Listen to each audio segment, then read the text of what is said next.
안녕하세요, 소마50입니다. 저조한 조회수에도 불구하고 리뷰를 꾸준히 올리기로 했으니까요. 전 호러물을 거의 보지 않습니다. 히치콕의 사이코나 큐브릭의 샤이닝, 리들리 스캇의 에어리언 정도는 봅니다만 슬래셔 장르를 비롯한 하드코어 계통의 하드코어물들은 거의 보지 않습니다. 그러므로 호러물에 대한 리뷰는 제게는 매우 어려운 일입니다.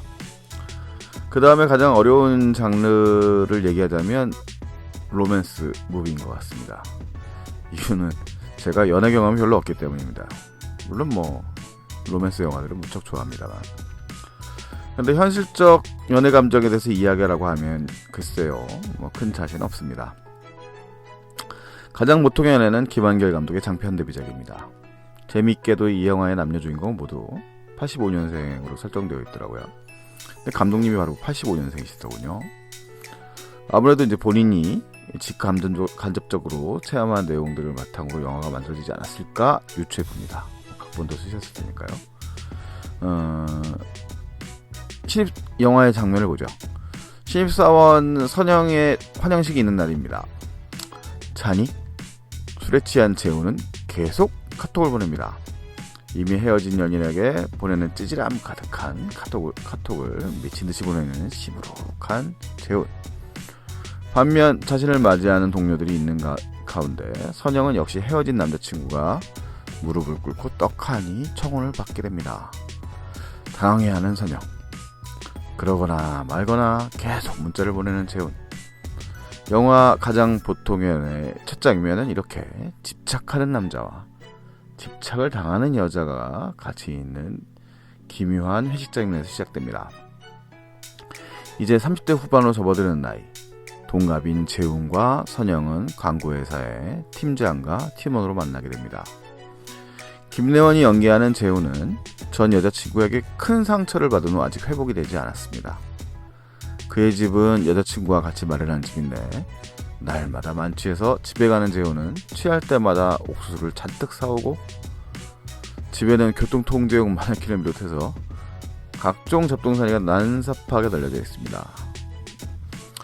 화려한 전 직장을 뒤로하고 작은 광고회사에 들어온 선영은 첫날부터 이 재훈과 기싸움을 벌이게 됩니다.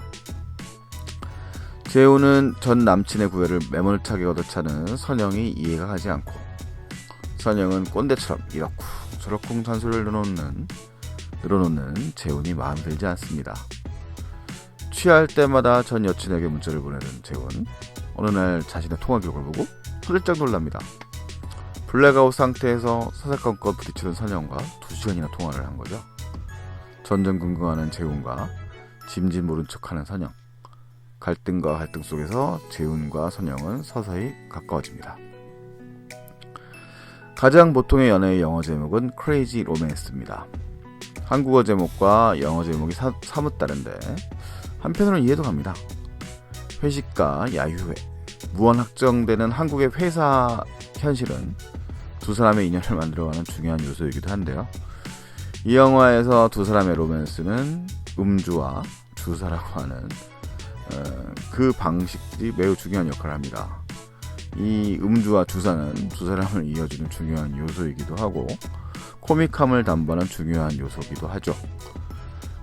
여타의 로맨틱 코미디처럼 가장 보통의 연애는 소심하고 보수적인 재훈과 활달하고 개방적인 선영이라는 상반된 두 사람이 사랑으로 나아가는 이야기의 구조를 다루고 있습니다.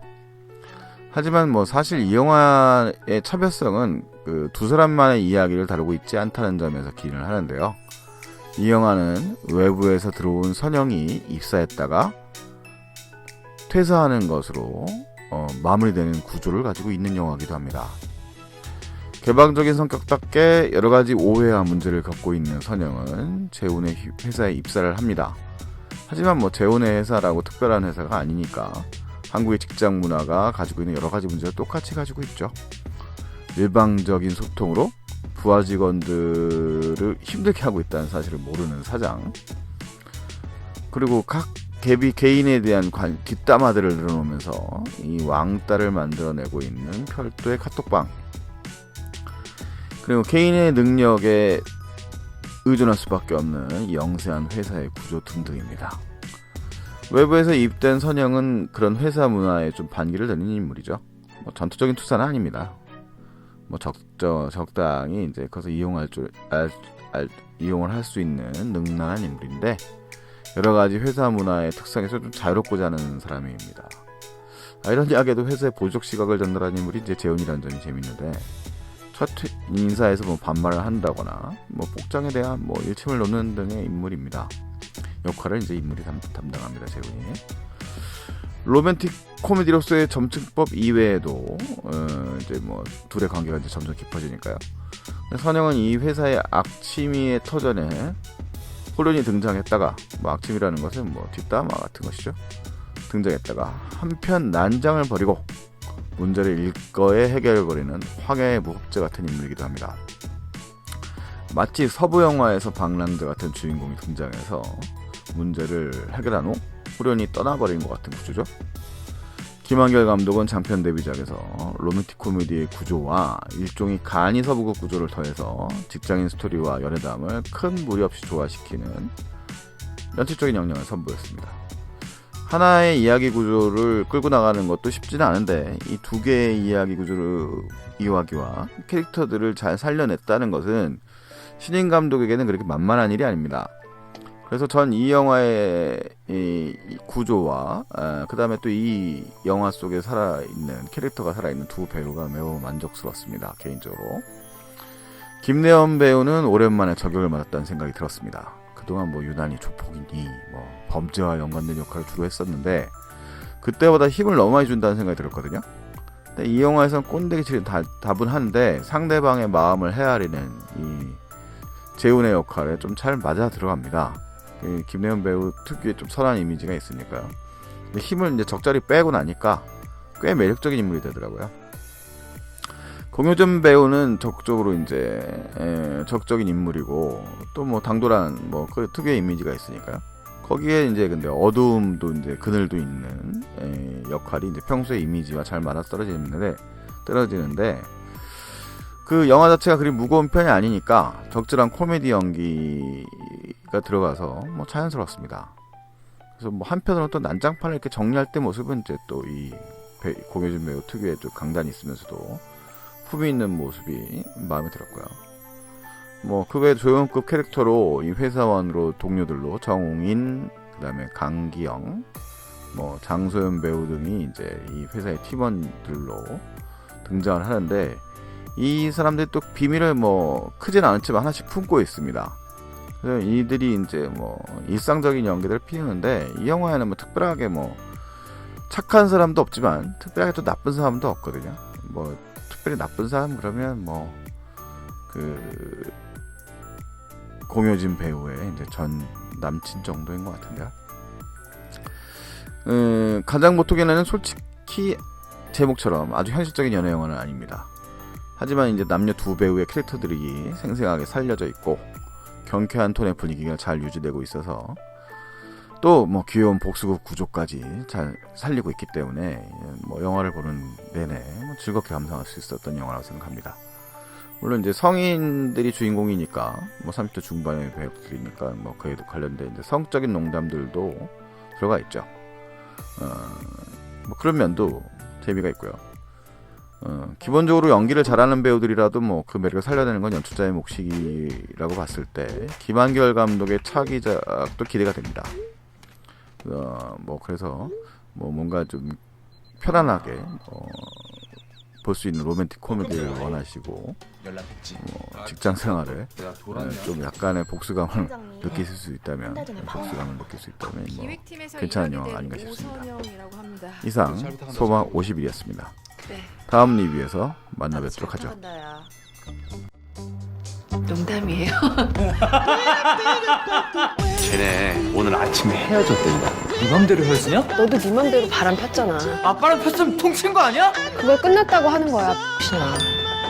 말없이 핀 거잖아요, 바람도. 말을 하고 피면 그게 바람이냐? 그러니까 바람 피지 않았다는 게 중요한 거죠. 입만 열면 거짓말. 거짓말 아니거든요.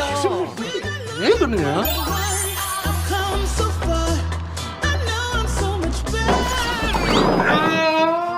팔이 내가 말하지 말라 그랬는데.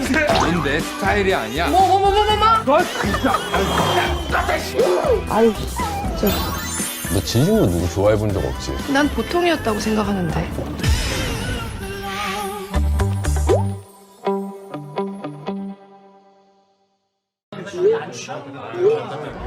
맨정신을 못 사겠어. 내가 너 결혼했다는 소식은 들었어. 파혼했어.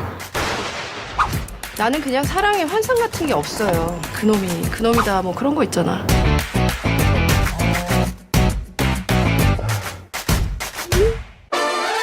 기획팀에서 일하게 된 오선영이라고 합니다. 그래 잘 부탁한다. 잘해보자. 그래.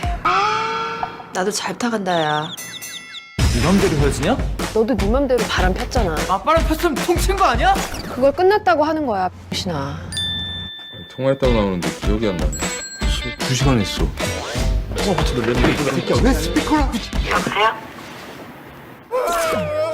사람 만나고 헤어지는 게 가벼운 일은 아니니까 거기도 바로 다른 사람 만난 것 같아. 그럼 얼마나 쉬었다 만나야지 괜찮은 거예요? 최소 한 달은 쉬어야 되나? 같이 한잔 할래? 매번 이랬어요? 근데 무슨 10대, 20대도 아니고 너무 힘들어하는 것 같아서. 어제 많이 취해서 저한테 전화하셨던데. 야, 왜? 넌 내 스타일이 아니야. 너는 내 스타일인데. 진짜? 어. 만나는 것도 쉽고 헤어지는 것도 쉽고. 어? 처음부터 쉬운 게 어딨니? 아유, 진짜.